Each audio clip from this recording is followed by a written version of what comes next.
Hey guys, welcome back to my YouTube channel and welcome to episode 2 of Talks with Nurse Diaries. This week I'm here with Julia. So Julia will explain to you who she is, what she does, and this video will also consist of her talking about her experience going into university, her experience being a student nurse, and also a qualified nurse as well. So keep watching to find out.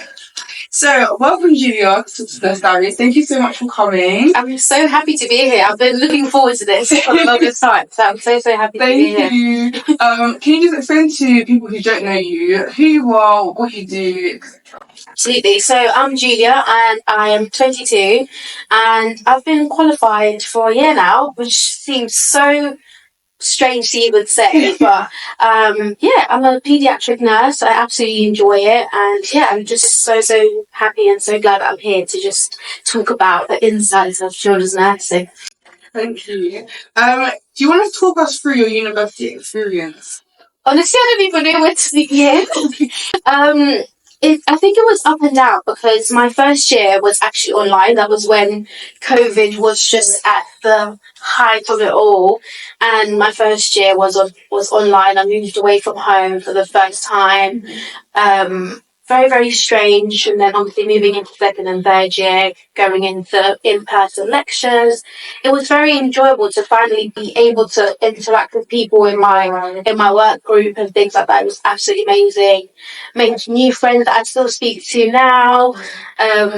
I think you just learn a lot about yourself as well as being at university for your course. Mm-hmm.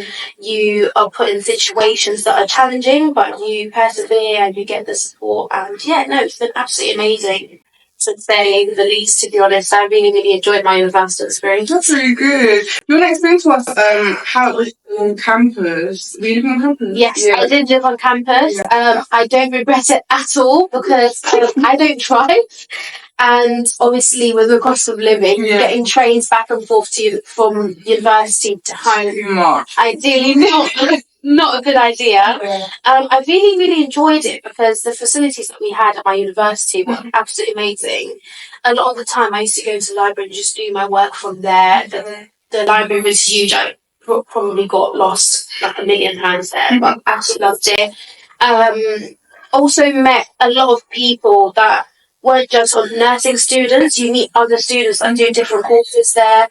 So I think to some extent, living on campus is really good in terms of just reducing the amount of travel you have to do to university, and also just networking with different people and just learning new things. So I definitely enjoyed it. I love that. And I actually really agree with you because I feel like I also was living on campus, and I feel like it really does make a difference. I feel like it's that difference between like being so like being at home, like relying on your parents. Guys, I didn't know how to use a washing machine. I didn't know. I'm just so rude because like at home, like I don't know how to do it. Yeah, no, and I also think when you're in your space, you're very independent. You're just sort of forced to do things at your own pace, whereas when you're under the roof of your parents, you know what parents are like. They're always like, "Oh, what are you doing? And you should be doing this at this time." Whereas you're in control of your own time and your space when you're living on campus. I know it's totally understandable people get homesick all the time, but I think I didn't have that issue because I always spoke to my mum on the phone, and she knew that I was just a couple of hours away if she needed to come and see me. So, I thought like I didn't go too far because I felt like if I was to be homesick, the money ran out. Like, sorry, I'm going home. Hi, exactly. Or sometimes you just miss home food. Absolutely. No, I was the same. I used to look forward to going home because I know my mum would like, "No, you're not cooking. I'll cook for you." Just there's nothing that beats your mum's cooking. There's just nothing can beat that. Not even KFC. Not Domino's. Sorry, but after the time it gets boring. It does. I never used to eat Domino's until I went to uni. Yeah, no, it's so true. And is qualifying and working as a nurse what you expected? Some people think that it's a bit different from when they were at uni in comparison to being a registered nurse. People find it a bit different. So how did you find it? I think it's different in the sense that I think the responsibility changes. Obviously, if you're a nurse, you know what I'm talking about when you're like supernumerary status, which means that you're not counted as like the numbers towards your staffing. Whereas as a qualified nurse, you are counted as the numbers, and obviously that was a massive change for me, because I was like, oh, I'm actually the nurse that people are going to be coming to ask for help. Whereas as a student, people are just like, oh, can you do this? And you're like, oh, I don't actually know how to do that. I'm going to ask your nurse. So I think that transition from being a nurse, for student nurse, pardon me, to a full-time nurse, I think it takes a little while to just like to switch as well. But I think the support that you get transitioning from being a student nurse to a full-time nurse is also so important, because if you go from working in a team during a placement that you've had no support and nothing else, or the other way where you've had the support and then you go into working full-time and still having that support, I think it either exceeds your expectations or it makes you feel really, really comfortable. Yeah. Or again, the other side, you just feel like a bit lost, if that makes sense. So I think it's half and half. I definitely agree. Yeah. I definitely agree, because I went into doing... I always said, no shade, you guys, if you watch me. So, I went into going into respiratory when I first qualified, and it was something I had never done before. Yeah. And I was new to the trust, because I don't know if I've spoken to you guys already about it, but I did go to university outside of London. So it was just weird being like in the London trust to begin with, and then in a specialty that I've never ever gone to for placement. I don't know who told me to go there. I said I want to put myself in, I want a challenge, let's do it. Yeah, but, absolutely. Yeah, it was completely different. I know that you do have like practice, what are they called? Practice development nurses. Yes. Yeah, that kind of help and support you. At the time when I first started, I didn't really have that much support from that practice development nurse. She wasn't around that much, but where I am now, I do have support a lot from my practice development nurse. So I feel like it's important, especially when you go to interviews, to ask about how you can get supported. Yes, absolutely. Absolutely agree. I think that's such a big thing, especially being newly qualified. I think sometimes you think that the expectations are so high for you, and you need to be knowing everything, but you don't. You start from scratch. Exactly. It's just like when you're starting your first ever job, it's just like starting a brand new placement. I think you would agree with me. I think it's pretty much the same. So yeah, honestly, take that opportunity to ask questions always. If you're not 100% sure about anything, just always ask questions. I'd rather be annoying and ask questions than to not ask at all and make a mistake. So yeah, absolutely, definitely. Because at the end of the day, someone's lives that we're actually dealing with. Absolutely. And if there's no practice development nurse, guys, that's a red flag. That is a red flag. And honestly, maybe you just vocalize it, and if there's none in the trust, maybe speak up about it. And I think it's such a massive help having them, because they push your career progression, and you don't want to be in the same spot that you were when you first started your job. You want to be in a year's time to be ahead and being able to actually support other newly qualified nurses that are joining your trust, because you were in the same shoes as them a year ago. So yeah, I agree. A moment when you began doubting your choice as a nurse. Oh, this is really, you know what? No, because I've had two situations. When I actually first applied to be a nurse, I obviously spoke to some family who weren't really keen on me doing nursing because of previous experiences, which I can totally understand and empathise with, totally understand it. But I'm that type of person that if someone says no, I say yes. Yeah. So the more people were discouraging me to do it, the more I wanted to do it.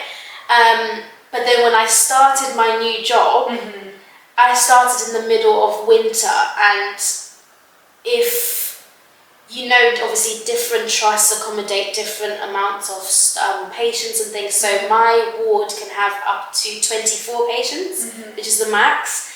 And there was parts of my ward that were shut off because of like building works and things. So we were very, very full, very, very busy. And I won't even lie to you, I think for the first couple of weeks of my job, I went home crying every day because it was just so busy. I think I had a lack of time management at the start. I didn't know where to really place myself in terms of like time management and organising my shift very well.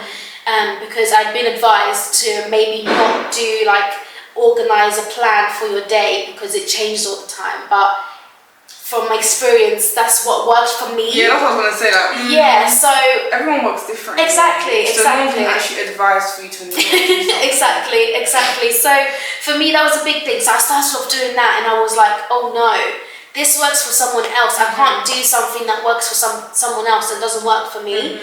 So from then I was like, I'm going to be my own type of nurse. I'm going to be a different type of nurse. I'm going to do what works best for me to be able to look after my patients the best I can do. So yeah, that definitely made me doubt myself a little bit, because I was like, I don't know if I'm doing the right thing. Am I in the right profession? I've started in winter. It's so busy. I can't organise myself. But I think eventually, after having spoken to other people that had probably been there a year or two as well, they were like, no, you need to do what works best for you. And speaking about it, I think we've spoken about communication massively, but it is revolved around our job 24/7. So speaking out is so important. But yeah, I feel a bit better now, having been in the job for a year and speaking to other people that had similar experiences to me. I think the reality of the NHS it's busy. It's busy. It's just about time management and organising yourself really well. Yeah.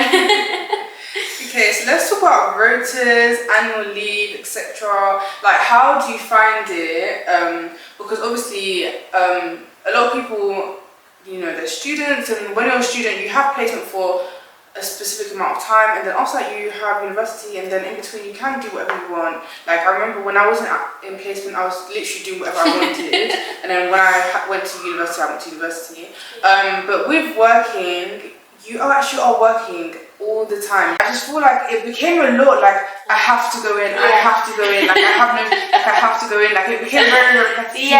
So how do you feel about, like, having a fixed rota, and also how do you feel about annual leaves? Because I think one thing I've learned is to actually take my annual leave, not only when I'm going on holiday, but also just to take it when I need it. Like now. To be honest with you, I think when I first started, I didn't actually know how the annual leave situation works. So at my workplace, you don't just request it online, you've got to do it in a folder as well. So I didn't know that was the system. And obviously now that I know the system, you obviously put in your hours and stuff like that. So I asked one of the lovely nurses that I worked with, and she was like, you don't need to have anything planned for you to book your annual leave.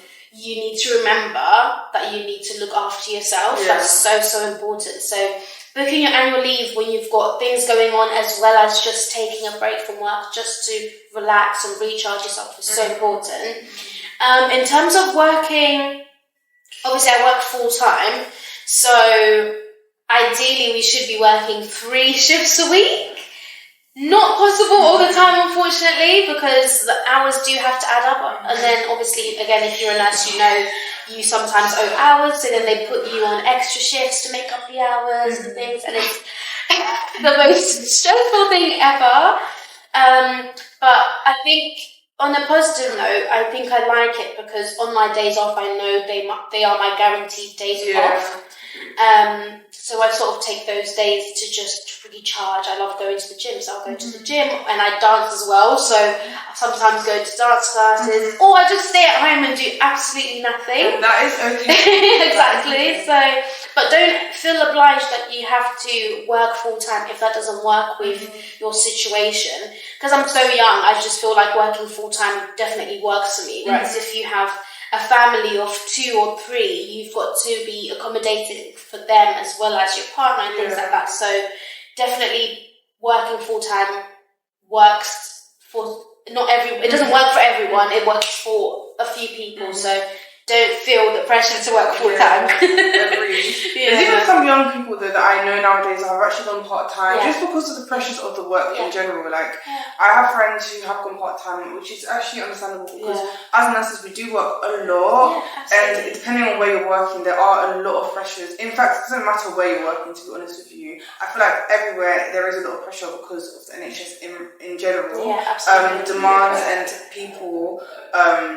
It's just a lot, so I just feel like, no, it is a lot. It is a lot.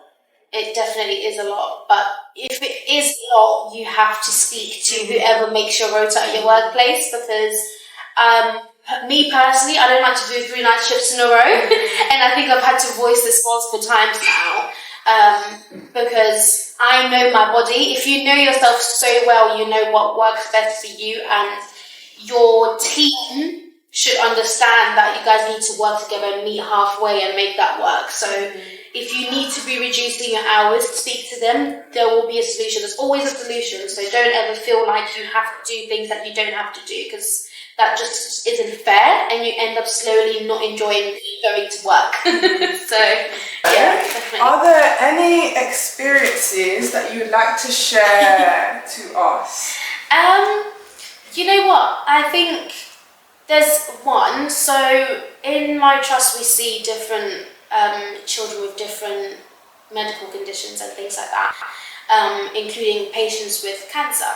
And I've never been exposed to that world of nursing ever. Like when I qualified, I knew I was going into medical nursing, and I didn't think that we would go into depth like that where I work at the moment. But you do see a lot of children that do come in who are well known to the trust, who get treated for different cancers.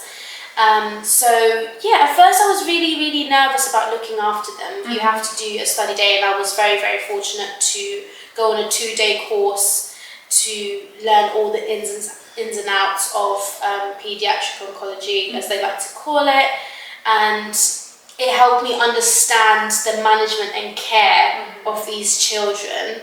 And so we've slowly been starting to be introduced to having a caseload including cancer patients, which I'm very, very grateful for, because obviously you get respiratory patients and things like that, and that's what you're always used to. So having something that's just different and learning new things is such a big thing for me, because I love learning new things. So being exposed to that other side of nursing is so interesting, in the sense that, again, like, you learn new things.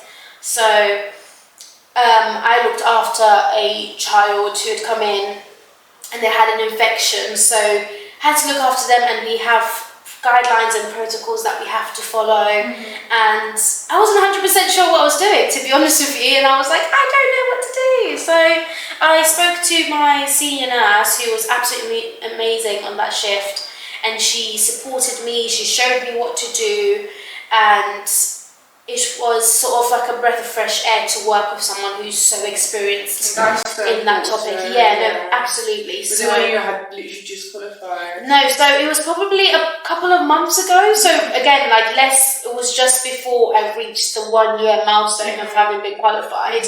So I think I was putting it off massively. But career progression at my workplace is quite good, the support is quite good, so I think they were trying to push for it, since we're getting new staff and things like that. So definitely really, really good support, having not been exposed to it whatsoever on placements at all. To go into a new trust and be exposed to looking after children with cancer is such a big deal. Such a big deal. So I'm very, very grateful for that opportunity, and I look forward to learning more about that field of nursing. So yeah. That's really good.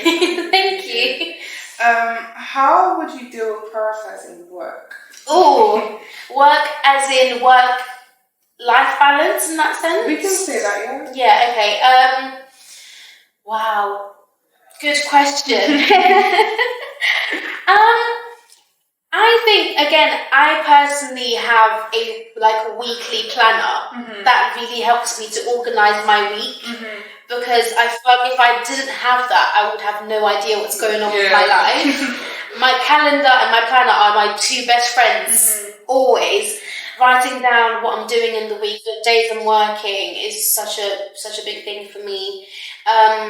And I also like to prioritize a little bit of me time and downtime during the evenings. So what I do is I do meal prep, so I don't have to be cooking all the time and things like that. So definitely helps to give yourself the time. And then when I'm at work, I'm just focused on work. So yeah, I think just staying organised is so important. I think we've mentioned this before. Staying organised is so important. I think the meal prep specifically are really, really important. Yeah. Because I remember I used to go, I'm not going to say I go to gym anymore. I used to go to gym because I haven't been in ages. I've now prioritised swimming over gym. So. Because when I do both, it's just so painful. I remember going to gym and my whole body was hurting. It's exhausting. So I was like, oh yeah, I went to swimming and the gym on the same day, and I was like, you know what, I'm not doing that again. No. So yeah, so when I used to go to the gym, I would always make like meal preps and stuff like that, and it was just so helpful because then when I was going to work, I already knew I had already packed the stuff, like it was already done, and I was eating so many times, like you end up not having time, and then you buy food from hospital, and she like still hungry. At least like when you have food from home, it just makes sense. Exactly, definitely agree with that. Definitely agree. You have to stay energized because you're working long amounts of hours, so you need to be optimizing the amount of time that you're resting and recharging. Like it's so important. It is really important. So next question. So why do you think less people are applying to become a nurse?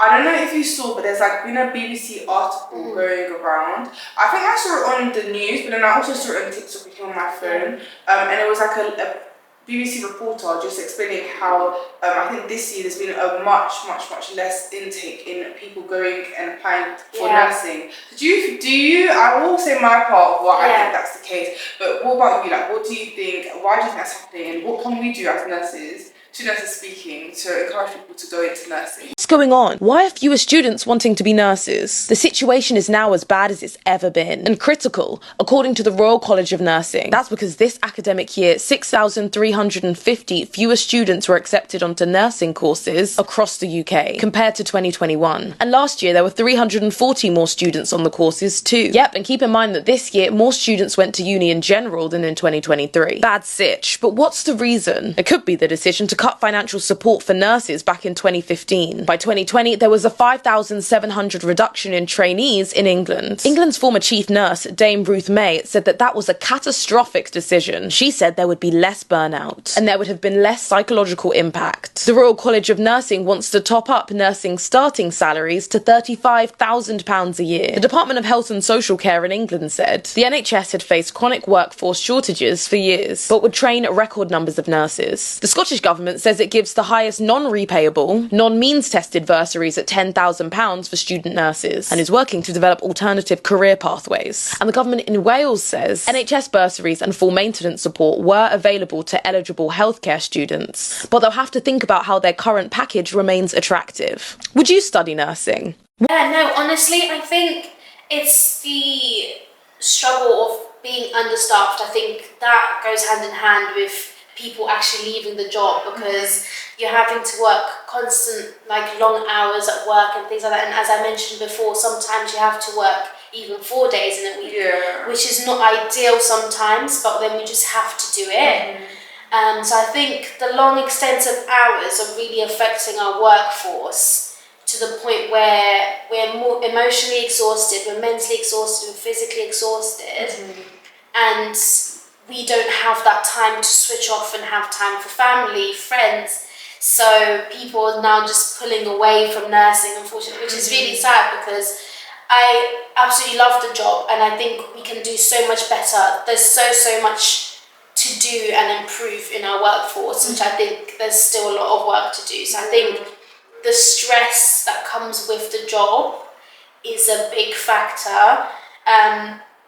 As well as that, I think it's just one of those things where I think it's you if you're influenced by other people as well, when people are just telling you to do it and just pushing you to do it, you sort of start to think, actually, I don't want to do it anymore because I'm not doing it for me, I'm doing it for other people and pleasing other people. So I think those are a couple of reasons why I think people are just not going into it anymore.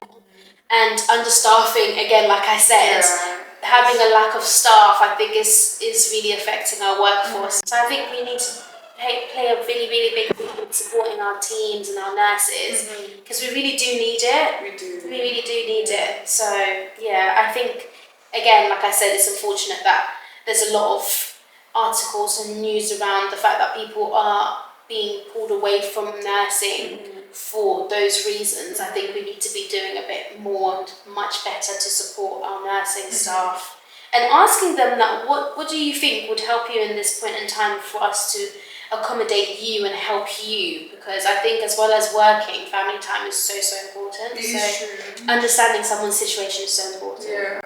I feel like also it's hard because everything you've said, it just covers exactly why students won't go into nursing. Yeah. Because people want to see their families. We're all human. Yeah. We all want to look like, as nurses, we want to look after people. We want to help to make people better. But also we do care about our families as well. So I think that's an important aspect to think about. I know that somebody might be watching this and saying, oh, well, why do you go into nursing if you're not like willing? There's always them people out there. There's always people that will say like, oh, I'm gonna do what you do. Would you do it? Yeah. But at the end of the day, like, we actually do have a passion for our job, and we do enjoy looking after people, making them better, helping them at their most vulnerable moments. But with that being said, I've seen like a lot of people, a lot of nurses just become very depressed in the environment that they're in. And I think that's something to take into consideration, because I feel like, why is that happening? What can we do? Like, this is what the government should be thinking. What can we do to help these individuals? Like, we've been through so much. We see a lot within our field of nursing. Absolutely. And I feel like it's not really respected or taken seriously, if that makes sense. What else? I think with students, they're seeing the negative side of nursing on media. Like, so why do you think that people are applying for nursing? Like, this is exactly the reason why. And so I feel like even when it comes to like TV shows, you've got people like who are doctors, etc. When it comes to nurses, I feel like there's never really a positive light into nursing. There's or never even a proper representation of nursing. So definitely. So people like have like a misconception as to what a nurse actually is, what a nurse actually does, until like, God forbid, until people actually are admitted into hospital. That is when they see the reality of it. That is when they see that literally it's not even 12 hours, it's actually a 13-hour shift. Let me tell you that. So I feel like those are factors that people actually do consider. But then I feel like at the same time, seeing people like myself and Julia like on platforms like this, being able to really share our experiences, tell you guys the truth, and also show you guys that, you know, we are nurses and we do love what we do, is also what can actually bring more people into nursing. Absolutely. So the government needs to really look into what they want to do when it comes to nurses. At first they wanted to recruit people from other countries, now they've stopped doing that. Now they want to retain us, but come on, like, there are ways to go about it. Absolutely. There's so much work to do, honestly, and we're so young, and being on platforms like this, we know that there's so many people our age, there's younger people that are always on social media. We want to be those people that encourage people and push people and let them know that there's actually other sides of nursing that no one actually really talks about. There is fun sides to nursing, the learning opportunities, and also being able to just do things that are not within the hospitals or things like that, going out to advocate for other people and other children and things like that. There's so many things that you can do to just, no one's saying to obviously scream on top of the rooftops and, you know, but it's so important that we do so much better for our nurses, because I think we definitely do deserve better. But again, like you said, I absolutely love my job, and I personally can't see myself doing anything else at the minute, only because I'm so passionate about it. Like, I wouldn't want to see anyone in pain. So in my head, I'm like, no, I want to be that person that makes you feel better and make that difference in your life. So definitely agree. Passionate topic. We see passion as well. Last but not least, final question. So, advice for nurses. Let's keep it to newly qualified nurses. So, what would be your final advice to these individuals? So I think we're talking about obviously prioritizing asking questions. You're going into a new trust, you're working with a new team, and it's just so important to just ask questions if you're not 100% sure. Everyone knows that you are newly qualified, so don't ever feel the pressure of having to do things that you're not 100% sure about doing. And if there's opportunities that come up to learn new skills in your job, just say, can I get involved? I would love to get involved. Can I join in or watch you do it, so next time I know what to do in the future? So definitely, I think that will lift the weight off your shoulders of always feeling the pressure of having to know what you're doing all the time. Like, you don't ever feel that pressure. I think I'm going to say this from experience, because I'm still really bad at doing it, but delegation is... delegation, which obviously means like asking other people to help you with other tasks whilst you do another task, is so important. I think when I first started the job, I was really scared because I felt like I was telling people what to do. And now I don't see it that way. I actually see it as my team is here to support me. That's what they're here for. And we're helping a patient. Exactly. I'm not doing it for me. I'm doing it for the safety of my patient. So if I can't do something as of yet, and I'm trying to do something else, I can't do both things at once. Like, it's actually impossible. You can't do it. So yeah, definitely delegation is definitely something. You've got a massive team of nurses, you've got healthcare assistants, and you've got lovely student nurses who are learning from you as well. So be that role model. And I think another thing that I would say is prioritize your mental health. Again, speaking from experience, you start to realize that actually when your mental health is not 100%, you can't give your 100% in looking after your patients. So if you need a bit of time out, if there's something that's happened on your shift that you want to speak to someone, and if you do need a mental break, definitely speak to your nurses, speak to your managers about it, because they will absolutely understand where you're coming from. But yeah, again, like, if you're newly qualified, I am so proud of you for getting this far. Honestly, I'm so proud of you. It's such a challenging course to get through for 3 years, but you've done it. Always remember that you've worked so hard. The hard work is so worth it. So keep going, and honestly, put yourself out there. Don't be scared. Don't be shy. Ask questions. And yeah, that's what I would really love to say to the qualified nurses out there, because you guys are doing it and you're smashing it. So exactly. I mean, that's perfect advice. I think I'd also say, so for me, for example, it's almost 2 years that I've been working, but I've worked somewhere else previously, and then I moved to gynecology.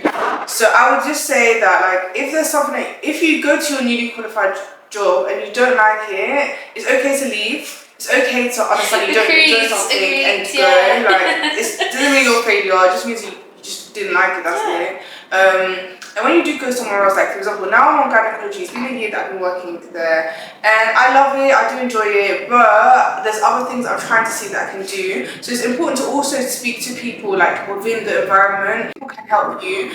I feel like one thing I'm not scared of, but one thing that I'm never really comfortable with is just being, like, asking people questions or asking people stuff, because I'm actually a shy person, believe it or not. Like, I may speak on the camera, but the camera is the camera. It's different. It is different. But when it comes to my colleagues, sometimes I'm a bit shy, like seeing the consultant, asking questions, etc. But at the end of the day, if there is a field that you want to go into, these are the people that can actually help you.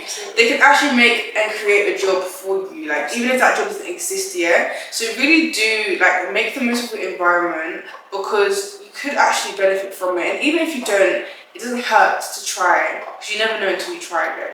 Absolutely, 100%. Don't go into that job thinking you have to stay there forever and a day, because there's other people that have been in jobs for 20 plus years, because that's what they feel comfortable with. Don't be afraid to step out of your comfort zone. Honestly, I've learned that, and I think future me will be so grateful for that. So definitely step out of your comfort zone. Don't feel like you have to be in the same place. Agreed. But yeah, thank you so much, Julia, for coming. Thank you. It's been an absolute pleasure just chatting about what I love. Honestly, it's been really such a massive opportunity, and I'm really grateful to come here and talk about it. Honestly, we've really, like, enjoyed our time. Absolutely. But yeah, I'm really, really grateful.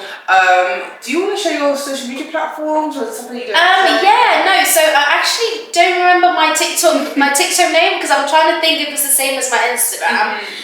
But my Instagram is jc.babiza, but I'm sure that I'll put it at the bottom. Yeah. So yeah, make sure you guys follow me. I do tend to do a lot of content on TikTok a lot more than Instagram. So yeah, sure, let me know how TikTok. Absolutely. But yeah, thank you guys so much, and join me in my next video where I'll be joined by Letting Loose, and we'll be discussing everything to do with women's health. So in the meantime, make sure you subscribe to this channel and yeah, tune in. Videos are every other week, so yeah, so not next week, but the week after is when that video will be out. Thank you so much for watching. Bye. Bye. Thank you.